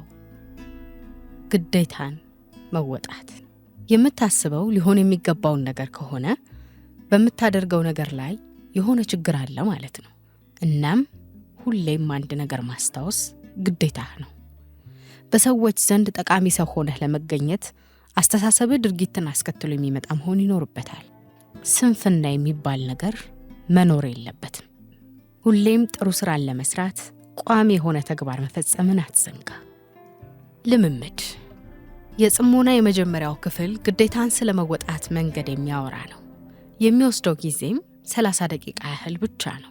ግዴታን የመወጫ መንገድ ያንተን ዓለማዊና ቁሳዊ ዓላማ ከስራህ፣ ከቤተሰብህ፣ ከማህበረሰብህና ከሀገራዊ ግዴታህ አንጻር የሚኖርህን ድርሻ የሚመለከት ነው። ካለፉት 24 ሰዓታት ውስጥ የመጀመሪያዎቹን 10 ደቂቃዎች በማሰላሰል ጀምር። የተደረጉትን ነገሮች አንድ በአንድ ተመልከት። ሊሻሻሉ፣ ሊለወጡ፣ በተለየ መልኩ ሊከወኑ ይገባቸው ነበር የምትላቸውን ጉዳዮች በማስታወሻህ ላይ በዝርዝር አስፍር። በቀጣዮቹ 10 ደቂቃዎች ውስጥ ዛሬ የምትፈጽማቸውን ተግባራት አቅድ። በተከታዩ 10 ደቂቃ ውስጥ የነገውን ውሎህን በተመለከተ እቅድ አውጣ። ከዚያ በመጨረሻ በቀረው 10 ደቂቃ የጅምር ጊዜ ግብህን አቅድ። የረጅም ጊዜ እቅዶችን ለ3 ክፈላቸው። በቀጣዮቹ 7 ቀናት ውስጥ የሚኖርህ ግቦች፣ በቀጣዮቹ 12 ወራት የምታደርጋቸውን፣ በመጨረሻም በቀጣዮቹ 5 ዓመታት ውስጥ የሚከወኑትን ዘርዝረህ አስቀምጥ። እነዚህን እቅዶችን በየቀኑ ጻፋቸው። የጽሞና አንዱ ክፍል ውሳኔ ማሳለፍን የሚመለከት ነው። የተሳሳተና ትክክለኛ ውሳኔ ብሎ ነገር የለም። ጽሞና ትክክለኛ ነገርን ለማድረግ የሚረዳ ውሳኔን ብቻ ይመለከታል። ቦክሰኛ ወደ መጫወቻው ክብ ሲገባ ቀኝ፣ ግራ ወይም ወደ ኋላ መመታት እንዳለበት ወስኖ አይደለም። ጨዋታው ተጀምሮ የጠበቅነውን አይነት እንቅስቃሴ ሲያደርግ ስናይ እኛ ያሰብነውን ቴክኒክ እየተጠቀመ ሊመስለን ይችላል። ነገር ግን 100 ቀናት የፈጀ ልምምዱና የ5 ዓመት የቦክስ ልምዱ በዚያ ቅጽበት እያደረገ ያለውን መከላከል እንዲያደርግ የሚመራው ጠቋሚው ነው። ቅድመ ዝግጅቱ የተሻለ በሆነ መጠን ደመነፍሳዊ ውሳኔውም በዚያው ልክ የተሻለ ይሆናል። ያለምንም ጥቅምና ዝግጅት የሚደረግ ውሳኔ ሳንቲምን በአየር ላይ እየወረወሩ እንደሚደረግ ጨዋታ ነው። አካሄድህ ደመነፍሳዊ ነው። ደመነፍሳዊ አካሄድህ ልምምድ ያልታከለበት ከሆነስ ስራ ሁሉ ከግምታዊነት የዘለለ አይሆንም ማለት ነው። አንድ የሰለጠነ ተደባዳቢ ደመነፍሱን ኃላፊነት ሊጥልበት ይችላል፣ ምክንያቱም ዝግጁ ነው። ያልሰለጠነው ተደባዳቢ ግን ሌላውን ከመጉዳት አልፎ ራሱንም ሊጎዳ ይችላል። አንድ አማተር ወይም ለማጅ የሆነ ሻሙላ ተጫዋች የተሳሳተ ውሳኔ ቢፈጽም ስህተቱ ስህተት እንደሆነ ይቀራል። ጥሩ የሚባል ሻሙላ ተጫዋች ግን የተሳሳተውን ነገር ይይዝና ወደ ትክክለኛው ውሳኔ መሄጃ መንገድ አድርጎ ይጠቀምበታል። አካሄዱም ወደ ትክክለኛነት ለመምጣት ያግዘዋል። አንድ አትሌት አንድ ጊዜ በአእምሮ እንደሚያሸንፍ ከወሰነ ጊዜዋ ስትደርስ ማሸነፉ አይቀርም። ድርጊቱ ቀለል ብሎ መከወኑን ይቀጥላል። የትኛውም ውሳኔ ብቻውን የሚቆም አይደለም። ከኋላው ብዙ ውሳኔዎችን ያስከተለ፣ ለውሳኔ ሰጪው ሰውም ውሳኔውን እንዲያሳልፍ መሰረትን አስይዞ ወደ ውጤት የሚመጣ ነው። ልምምዱን በምታደርግበት በእያንዳንዷ ጊዜ እየተወዳደርክ ያለው ከራስህ ጋር ነው። በእያንዳንዷ ልምምድም የተወዳዳሪነት የደረጃ ብቃትህን እያሻሻልክ ትሄዳለህ። መሰናክሎች ሁሉም ማለት ይቻላል ውስጣዊ ናቸው። አንተ እንደ እንቅፋት የምታየው ነገር ለሌላው እንደ መሻገሪያ ድንጋይ ሆኖ ሊታየው ይችላል። ተራራ የሚወጣ ተጓዥ ከበላዩ አለት ያያል። በአለቱ ዙሪያና ከበላዩ ከተጓዡ በላይ ግን መጀመሪያ ያየው አለት የማረፊያ ስፍራ ይሆንለታል። ማረፊያ የሚሆንለት ግን ዞሮ ከጨረሰው በኋላ ነው። ራስህን ከፍ ወዳለ ደረጃ ማውጣት የጉዳዩ ሁሉ መቋጫ ነው። የሚገጥምህን ችግር እንደ እንቅፋት ካየኸው እንቅፋት ሆኖ ይቀራል። ነገር ግን የጋረድህን አለት እንደ አንድ ግዑዝ ነገር ወይም ልታልፉ የምትችለው ተራ ድንጋይ አድርገህ ካየኸው ልትወጣ የሚገባህ የማንነትህ መፈተኛና ድል ልታገኝበት ያቀድከው ያንተነትህ መገምገሚያ መንገድ ይሆናል። የቻይናዎች አባባል ለማኝ የሚኖረው አሁን ላይ ያገኛትን ምግብ በልቶ ቀጣዩን እያሰበ ነው። ያሽከር ኑሮ ሁሌም የፀሐይ መውጣትን መመኘት ብቻ ነው። ገበሬ መኖሩን ከአንድ ወቅት ወደ ቀጣዩ ወቅት በተሸጋገረበት መጠን ይለካዋል። ሀብታም ከዓመት ዓመት መኖርን ያስባል። ንጉሥ ከዚህኛው ትውልድ ወደ ቀጣዩ መኖርን ያስባል። ንጉሠ ነገሥት ግን ካለበት ክፍለ ዘመን የሚመጣውን ክፍለ ዘመን በማነጻጸር ማሰብና ማቀድ ይጀምራል። የማይተገበር ራዕይ ከተራ የቁም ቅዠት አይዘልም። ካለ ራዕይ የሚከወን ድርጊትም ትውስታ ከመሆን አያልፍም። ትናንትን ማሰብ ግዴታን በመወጣት መንገድ ላይ የምናገኘው የመጀመሪያው ክፍል ትናንትና ነው። ነገ ዛሬ ላይ ሆነህ ያቀድከው ያንተ የጥረትና የእድገት ውጤት ነው። እናም የትናንትን መፈጠር ሳይመረምር ማንም የዛሬን ንድፍ ማውጣት አይፈልግም። ትናንትናን በአግባቡ መረዳት ነገን ለማቀድ የመሰረተ ድንጋይ ነው። ሰው ጸጥታ ያስፈልገዋል። ብቻውን ሆኖም ይሁን በህብረት እግዚአብሔርን ፍለጋ ሲጀምር ጸጥታን የግድ ማግኘት አለበት። በጸጥታ ውስጥ ያጠራቀምነው ውስጣዊ ኃይል በድርጊት መልክ መሰራጨት ይጀምራል። ልንወጣ የሚገባንን ጥቂት ግዴታና በላያችን ላይ የሚወድቀውን ጥልቅ የሆነ የህይወት ፈተና ለመወጣት ጸጥታ ወሳኝ ጉዳይ ነው። ጸጥታ ከፍጥረታት መፈጠር በፊት የነበረ ነገር ነው። አጸደ ገነትም በዚህ ጸጥታ የዓለምን ረብሻ ተሞልታ የምትገኝ ስፍራ ነበረች። ማዘር ቴሬዛ እቅድን ለማቀድ ለመተግበር መንቀሳቀስ ከምናቀደው ነገር ይበልጥ አስፈላጊ ነገር ነው።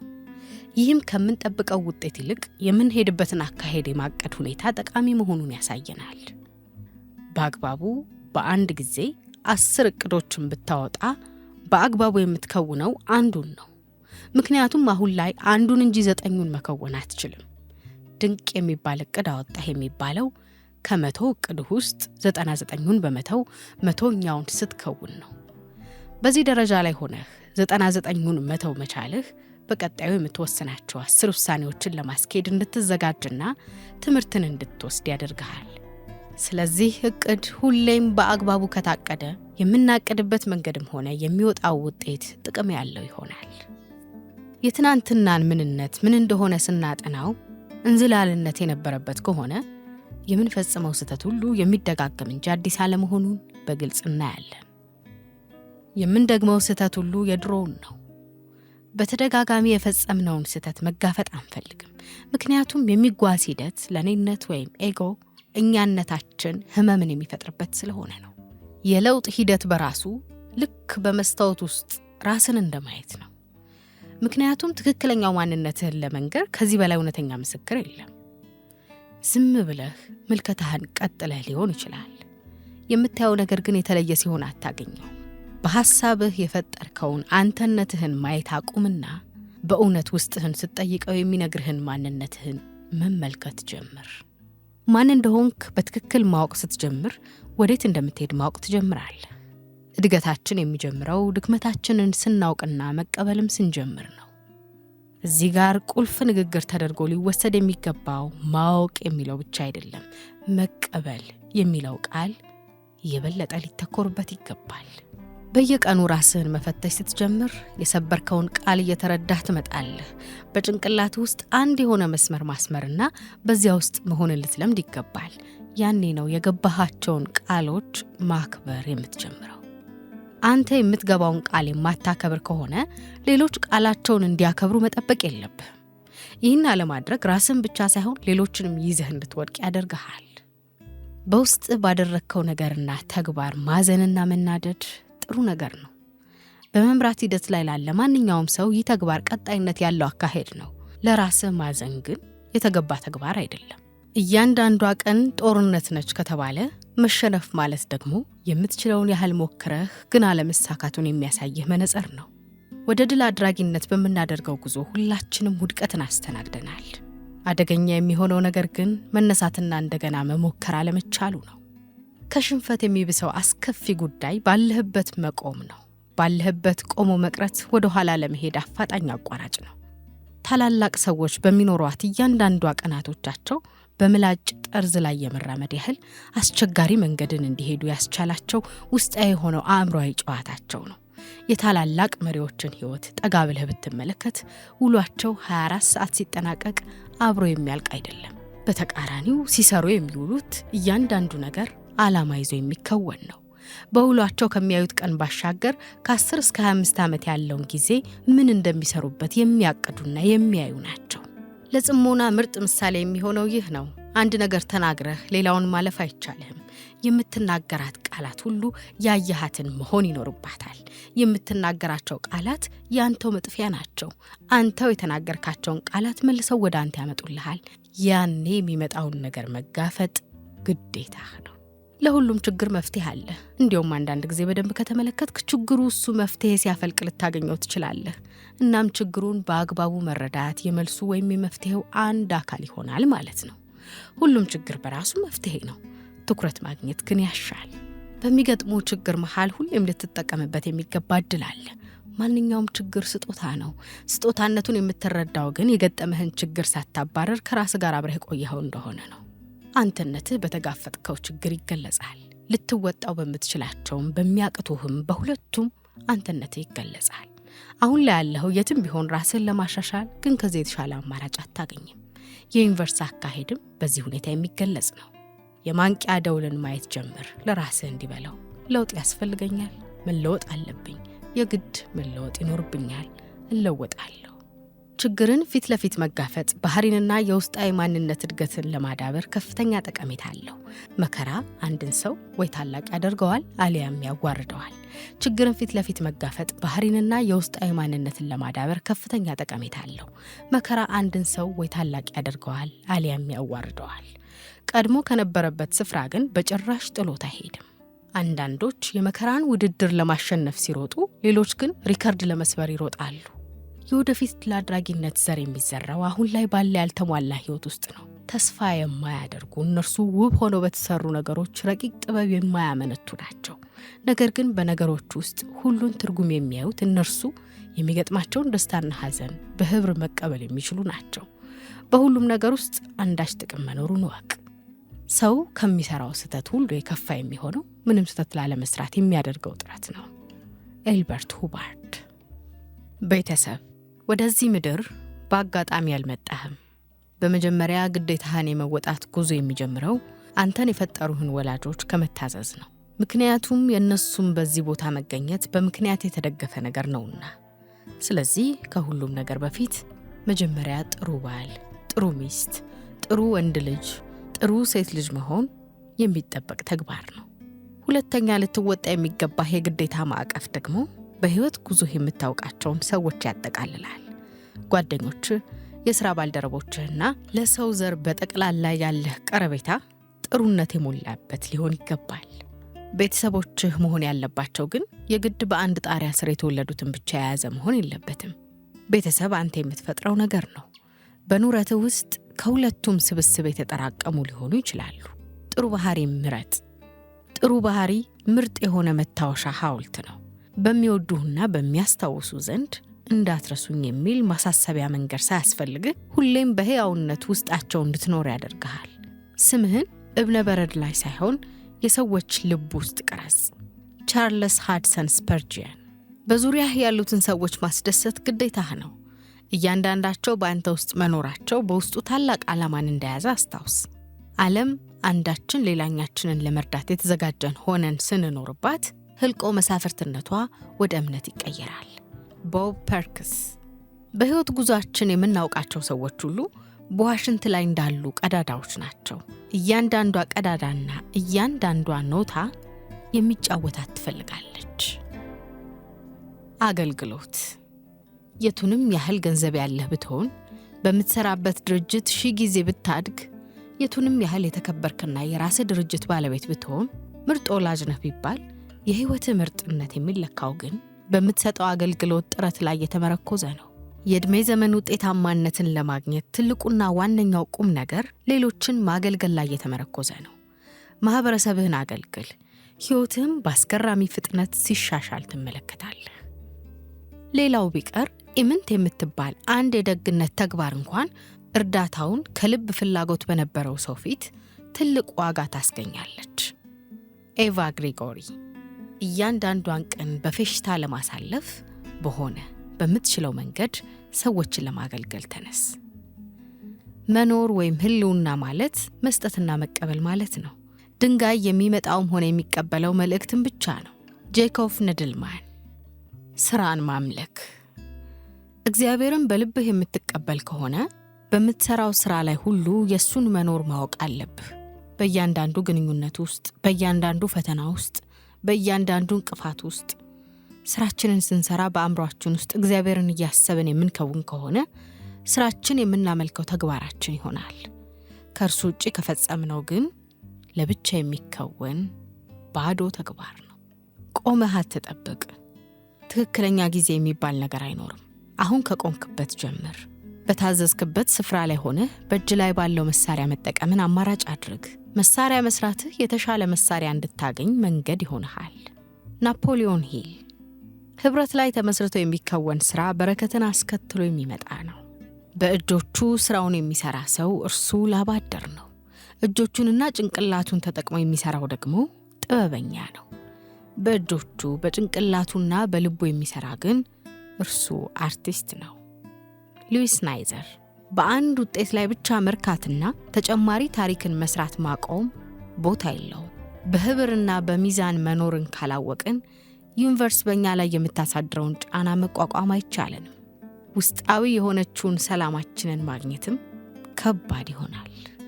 ይህንን ማድረግ ጥረት የሚጠይቅ ተግባር ነው። እግሮችህን ለማንሳት ፈቃደኛ ካልሆንክ እግዚአብሔርን እርምጃህን እንዲመራ አትጠይቀው። አንተን ከወደክበት ማንሳት እንኳ ያንተን በመጀመሪያ መንቀሳቀስ የሚጠይቅ ተግባር ነው። ለሰው ልጅ እድገት ወሳኙ ጉዳይ ሌላ ነገር ሳይሆን በውሎ የሚፈጽመው የሥራ ታማኝነት፣ የውሳኔ ታማኝነት፣ በደግነት ላይ የተመሰረተ ተግባርና በቀኑ ውሎ የፈጸመው መልካም ተግባር ነው። ክሌር ቡዝ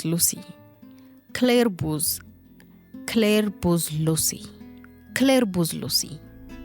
ተግባቦት ጽሞናን መለማመድ ከራስ ጋር ግንኙነትን መፍጠር መቻል ማለት ነው። የዚህን ገለጻ ፍቺ ግልጽ በሆነ ቋንቋ ስናስቀምጠው ከሌላ ሰው ጋር ግንኙነትን መመስረት እንደምንፈልገው አይነት ግንኙነት ከመፍጠር ጋር በቀጥታ የሚገናኝ ተግባር ነው።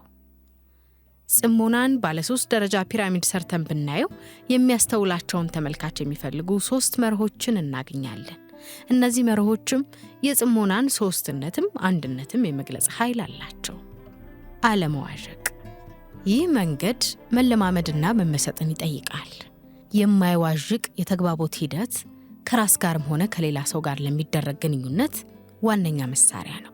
በጽሞና ክበብ ውስጥ መሆን መቋረጥ የማይፈልግ ተግባር ነው ካልን ይህ ሂደት የአኗኗር ዘይቤህን ለመለወጥ የሚቀርብ ስትራቴጂነቱን ትቶ የአኗኗር ዘይቤህ ወደ መሆን ይጠቃለላል ማለት ነው። ንቁነት። የእግዚአብሔርን ህላዊነት ልብ በል። እናም የእሱን ኃያልነት በሁሉም ሰው ላይና በሁሉም ግንኙነት ላይ መኖሩን እርግጠኛ ሁን። ለነገሮች ግድ ሊሰጥህ የሚገባና ያንንም ማሳየት የምትችል ሁን። ከልብህ የምትወድ ሰው መሆንህን ለግንኙነት መሳካት እንደ ቁልፍ ተጠቀምበት።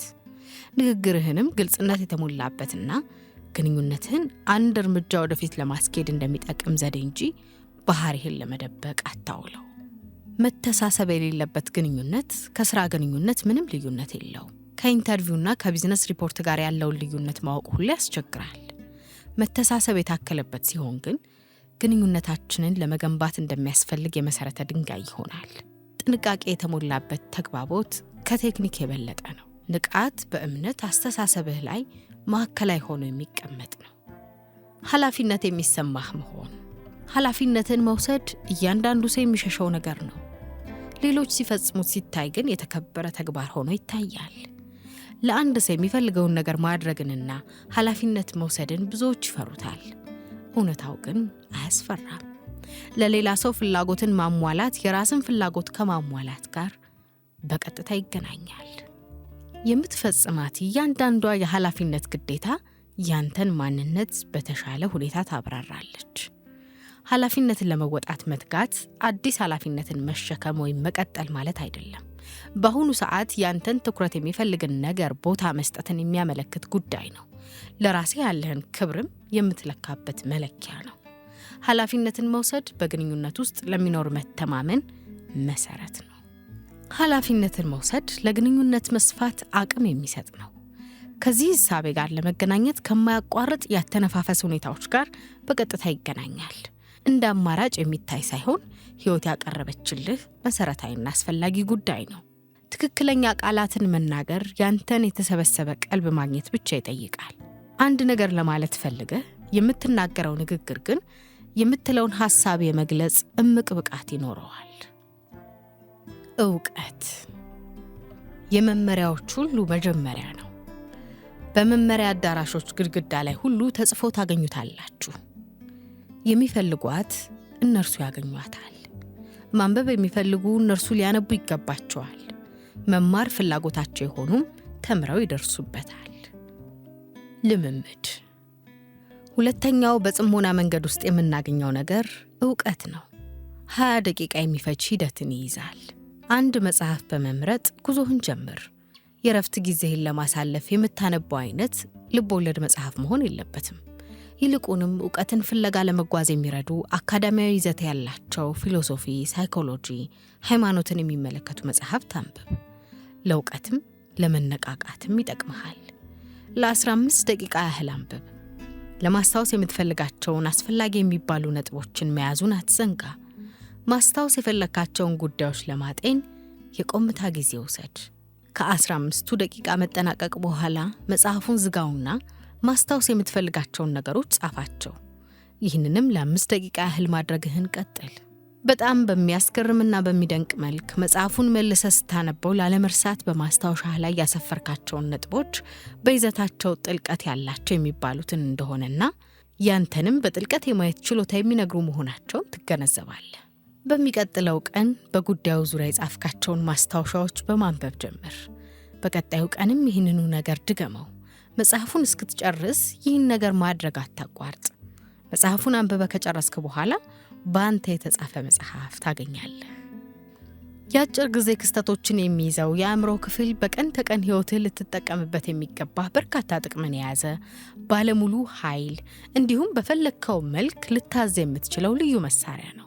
ፊትህ እንዴት መስማት እንዳለብህ ይነግርሃል። በፊትህ ተቃራኒ ጎኖች 2 ጆሮዎች አሉ። አንዱ በስተቀኝ ሌላው ደግሞ በስተግራ ይገኛል። ሁለቱም የሚሰሙት ነገር ግን የሚሄደው ወደ አእምሯችን ነው። በሌላ አነጋገር ከሁለቱም ጎን የሚመጣን ሐሳብ መስማት ግዴታ እንደሆነ ለመናገር የተባለ አገላለጽ ነው። የምትሰማው በአንድ ጎን ብቻ ከሆነ በጭራሽ መረዳት አትችልም። በጥንት ጊዜ የተነገረ አንድ የጃፓን ወታደርና የአስተማሪውን ታሪክ የሚነግር ተረት ነበር። ጄኔራሉ ለተማሪው ወይም ለወታደሩ በፒጅን ወፍ አማካኝነት መልእክት ይልክለትና ተማሪው መልሶ በወፏ ላይ መልስ ይልክለታል። እናም አንድ ጊዜ ጄኔራሉ በወፏ አማካኝነት ለተማሪው መልእክት ላከለት። ወፏ ግን ከባድ ዝናብ ገጠማትና ተማሪው በጉጉት የሚጠብቀውን መልእክት ሳታደርስ መንገድ ላይ ብጭቅጭቅ ብሎ ወደቀ። ያም ቢሆን ግን ተማሪው አስተማሪው የላከለትን ትዕዛዝ ፈጸመ። ድርጊቱ በዙሪያው ያሉትን ሲያስደንቅ አለቃውን ግን አላስገረመው። እንደ ተማሪነቱ የአሰልጣኙን አእምሮ ምን ሊያስብ እንደሚችል አትኩሮቱን አሰባስቦ ሲያነብ ነበር። ቃላትን በማንበብ አረፍተ ነገሮቹ ምን አይነት ይዘት እንደያዙ መገመት ችሎ ነበር። የተበታተነውን የአስተማሪውን ጽሑፍ ከጆሮ በታችና ከዓይኑ በላይ የሚታይ የተበታተነ ምስል በአእምሮ ገጣጥሞ አነበበው። መምህርህን በሙሉ ትኩረትና ማስተዋል አዳምጠው። ከሱ ዕውቀት የሚገኘውን ፍሬም ሳታስቀር መውሰድ ትችላለህ። ነገሩን የመረዳት ብቃትና ጥልቀት ያለው ተማሪው ጋር እንጂ አስተማሪው ጋር አይደለም። ቅርበት ያለው መደማመጥ ደብዛዛ ነው። መምህሩ እያወራ እያለ የሚፈጠርና የሚረብሽ ድምፅ ሁሉ ለመደማመጡ እንቅፋት ነው። ዝም ማለት አለብህ። በመሃል ምንም ወሬ መኖር የለበትም። ቁም ነገሩ ዕውቀት እንደ ቀስት ወደ አእምሮ ሰንጥቆ እንዲገባ ማድረግ መቻል ላይ ነው። አንዲት ሴት በጣም አዋቂ ነው ወደሚባል ሰው የገጠማትን ችግር ለማካፈል ሄደች። እናም ጠየቀችው፣ ይህንን ሁሉ ችግሬን እንዴት መፍታት እችላለሁ? አዋቂው ሰው መለሰ፣ ውሻ አላት። ሴትየዋም ሰውየውን እያሰበች በደስታ ወደ መጣችበት ተመለሰች። ለችግሯ ሁሉ መፍትሄ ውሻ በሚለው ቃል ውስጥ የሚገኝ ነበር። እርሷም ከኔነት ስሜት ጸርታ ስላዳመጠችው ለማለት የፈለገውን ነገር ወዲያው ገባት። ትርጉሙ የውሻን ምርጥ ባህሪ በሕይወትሽ ላይ ተግብሪ፣ ታማኝ፣ ጨዋ፣ አፍቃሪ፣ የጸናሽና ለችግር የማትበገሪ መሆንሽ ችግርሽን ሁሉ ከመሰረቱ ይቀርፍልሻል ማለት ነበር። የኔነት መንፈስህ በመንገድ ላይ ከተጋረጠ አስተማሪህ ለ45 ደቂቃ ያህል ቢያወራም ከንግግሩ አንዱን እንኳን አትሰማም። በገንዘብ፣ ስልጣን፣ መሳሪያ ዙሪያ የሚነገሩ መረጃዎች በቀላሉ ማግኘት ይቻላል። በቀጥተኛ አነጋገር እነዚህን ነገሮች ማግኘት ከቁሳዊ መሳሪያነት አይዘልም። ዕውቀት እንደ ሀብትና የማርሻል አርት ጥበብ ለሌሎች ሰዎች ሊሰጥ ሊተላለፍና ሊወረስ የሚችል ነገር ነው። በቀጥተኛ አባባል ዕውቀት እንደ ችሎታ ሁሉ በአእምሯችን ውስጥ የሚቀመጥና በጥረታችን የምናዳብረው ነገር ነው። እንደ ሀብታም፣ ከበርቴነትና ቆራጥነት ያሉ ጉዳዮች ከጊዜ ብዛት የሚገኙ ነገሮች ብቻ ናቸው። የበለጠ ግልጽ ሲሆን የእኛን ሰውነትና የእግዚአብሔርን በረከት ለመረዳት የመንፈሳዊ ዕውቀት ባለቤት መሆናችን ግዴታ ነው። መረጃ ያንተ ቤተ መጻሕፍት ነው። ዕውቀት ከዚህ ውስጥ ፈልገህ የምታወጣው ቁም ነገር ነው። ዕውቀትን በተግባር ማዋል ደግሞ የበለጠ አዋቂነትን እንድታገኝ ይረዳሃል። ማንበብ ለምን እናነባለን? ምክንያቱም የምንኖርባት ዓለም በአእምሮአችን ውስጥ ያሉ መሰናክሎችን ለማስወገድ አቅም እንድናገኝ ማንበብን የምትጠይቅ ነች። እነዚህ ውስጣችን ያሉ የመሰናክል ግድግዳዎችም ወደን ራሳችን ጡብ ደርድረን የገነባናቸው ናቸው። በምናብብበት ጊዜ ከዛሬ 20፣ 800 ወይም 2000 ዓመት በፊት ወደ ሞተ ሰው አእምሮ ውስጥ እንድንራመድ እድልን እናገኛለን። የሰውየውን አስተምህሮት ስሜት እንካፈላለን። ይህ ነገር ደግሞ ሕይወታችንን የመለወጥ አቅም አለው። ንባብ መሰረታዊ ፍላጎታችን ሲሆን፣ ሐሳብ ግን ሁሌ የምናደርገው ልምምድ ነው። የማስታወስ ችሎታችን ግን በእኛ ላይ የፈለገውን ተንኮል በመስራት የሚያጭበረብረን ጠላታችን ነው። የምናነበው ነገር አእምሮአችን ውስጥ የማይቀር ከሆነ ማንበባችን በራሱ ምንም የሚያስፈልግ ጉዳይ አይደለም። አዋቂነት ቀለል ባለ ትርጉሙ ሲታይ ከተኖረ ተሞክሮ፣ ከተቀሰመ ዕውቀት፣ ከደመነፍሳዊ አስተሳሰብ እንዲሁም ረዥም ጊዜን ካስቆጠረ ልምድ የተውጣጣና ከውስጣችን ከሚወጣ ጥልቅ ፍላጎታችን የሚመነጭ ነው። እውነት ከተግባር ይበልጥ የሚያዳምጥን ሰው የበለጠ እንዲረዳ ማድረግ ትችላለች። የሚቀመር ወይም የሚገለጽ ነገር አይደለም። እውነት ራሱን ችሎ የሚቆም ነገር ነው። እውነት ሁሌም ሊኖር የሚገባ ጉዞ ነው። በእውነት መኖር ዕውቀትን በተግባር መዋል ማለት ነው። የአንድን ሰው ጉብዝና ለማጠናከር ብቸኛው መንገድ ሰውየው ምንም እንደማያውቅና አእምሮ ግን በምድር ላይ ላሉ እሳቤዎች ሁሉ የማስተናገጃ ማዕከል ባለቤት መሆኑን ማሳየት ነው። ጆን ኪትስ። አትኩሮት። በጥልቅ ማትኮር መቻል ጽሞናን በደንብ ከመለማመድ ይመነጫል። ትኩረት ሁሌም ታላቅ የሆነ ብርሃንን በመስጠት ግልጽ የሆነ መንገድን ያመላክታል። ሳይንቲስቶች እንኳን ለአንድ ችግር መፍትሄ ከመፈለጋቸው በፊት በትኩረት ማሰብ እንዳለባቸው ያውቃሉ።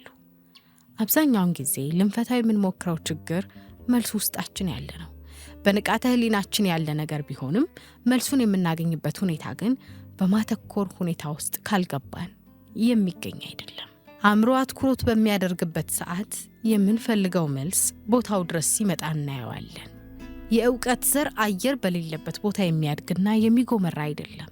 ለመኖርና የህይወት ልምድን በሌላ ለማዳበር በአእምሮአችን ዘና ያለና ጥልቀት ያለውን ከባቢ ይፈልጋል። ተነሳሽነት።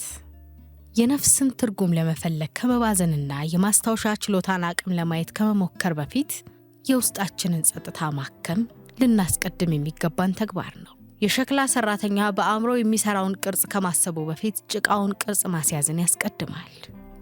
ልምምድ። ጽሞናን በመለማመድ የሚያልፉት 10 ደቂቃዎች ሐሳባችንን የቃላት ቅርጽ አስይዘን ካለ ንግግር ከእግዚአብሔር ጋር እንድንገናኝ መንገድን የሚሰጥ ነው። ቆይታው በጽሑፍ መስፈርም አለበት። ትክክለኛ የሆነ መንፈስን ለመፍጠር ከእግዚአብሔር መንፈስ ጋር ህብር መፍጠር ወሳኝ ጉዳይ ነው። ከእግዚአብሔር ጋር ንግግር በማድረግ እርምጃህን ጀምር። የምታቀርብለትን ጥያቄም ጠይቅ። ከልብ መፈለግ፣ መጠየቅና ማውራትህ ምላሽ እንድታገኝ ያደርግሃል።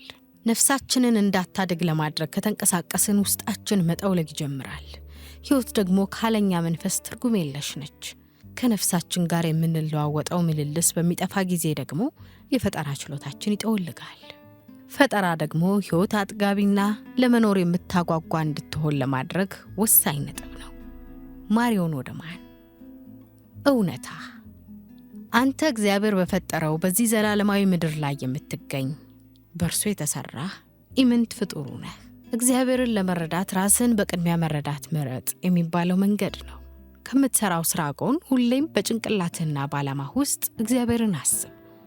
የኔነት መንፈስ የተጠናወተው ውስጣዊ ማንነትህ በየትኛውም አጋጣሚ ከራሱ በስተቀር ሌላ ሐሳብ እንዲገባ እድልን አይሰጥም። ያም ሆኖ ግን ካለምንም ዓላማ መጓዛችንን አናቋርጥም። እርሱን በምናስብበት ሁኔታ ሁሉ እየኖርን እንዳለን እናስባለን። በትክክል ያሰብነው ነገርም ግቡን የሚመታው በዚህ ወቅት ላይ ስንሆን ነው። ውድ የምትለውንና በእጅህ የሚገኘውን ነገር ስጠኝ። እንዲህ አይነቱ የመስጠት ልማድ ይዞልህ የሚመጣው በረከት እልፍ አእላፍ ነው። ክሪሽና ሰርማድ ባጋቫታም። የጥፋተኝነት ስሜት በልባችን ውስጥ የሚሰማ የእግዚአብሔር ድምፅ ነው። መርሆች የሚነሱትም በሕይወታችን ስንኖር ከምንሰማቸው ከነዚህ ድምፆች ነው። ዕውቀት የእነዚህ መርሆች ባለቤት ስንሆን የምንማረው ቁም ነገር ነው። የአንድ ሰው ስብዕና ከፍ ያለ መሆን የሚያራምደውን ፍልስፍና ጥልቀት ያሳያል። እውነት ማለት እግዚአብሔር ነው። በውስጡ ኑር። ያኔ ራስህን በእግዚአብሔር ውስጥ ታገኘዋለህ። ከእርሱ ውጭ መኖርን ከመረጥክ ደግሞ እግዚአብሔርን ታጠዋለህ። ፈጣሪ ጸሎትህን ከሰማህ እምነትህን በዚያኑ ልክ ይጨምራል። ከረፈደ ደግሞ ትዕግስትህን ይጨምረዋል። ሙሉ በሙሉ ምላሽ ካልሰጠህ ግን በጣም የተሻለ ነገር አዘጋጅቶልሃል ማለት ነው።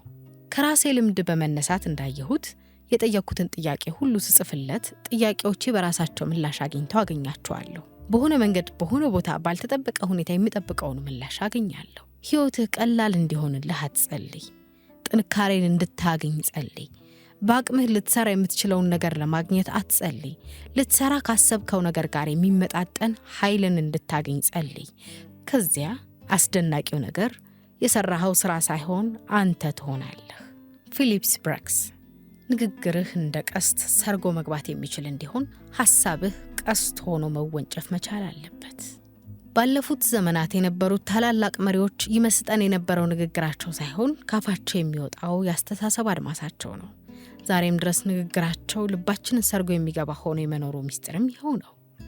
ጽሞናን መተግበር በምትጀምርበት ጊዜ ኃይልህ መውጣትና ሰላማዊ ስፍራ ላይ መሆን ትጀምራለህ። ለሌሎች የጥንካሬና የብርታት ምሳሌም ትሆናለህ።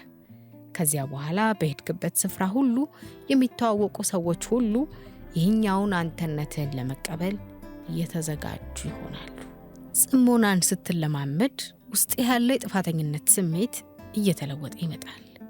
ጽሞናን ልምድ ያደረገ ሰው የራሱን ብርሃን መልሶ እንደሚያንጸባርቅ ንጹህ መስታወት ነው። እባካችሁ ታላቅ፣ ጥልቅ፣ ምልኡነት ያለው ግርማ ሞገስ የተላበሰ ማንነት ባለቤት መሆናችሁን ሁልጊዜ አስታውሱ። ሌሎችን በአግራሞት አቁሞ የሚያስደምም አንተነትን እንዲያዩ የሚያደርጋቸው አንተ በውስጥህ ይገኛል። ዓለምን የሚያነቃንቀው አንተ ውስጥህ ተቀምጧል። ይህንን አንተነትህን ለመቀስቀስ በራስህ የጽሞና ስፍራ መገኘት አለብህ። ንቃ፣ እናም ዝግጁ ሁን። በቪጄኤስ ዋረን። ትርጉም ዳንኤል ጥሩነህ።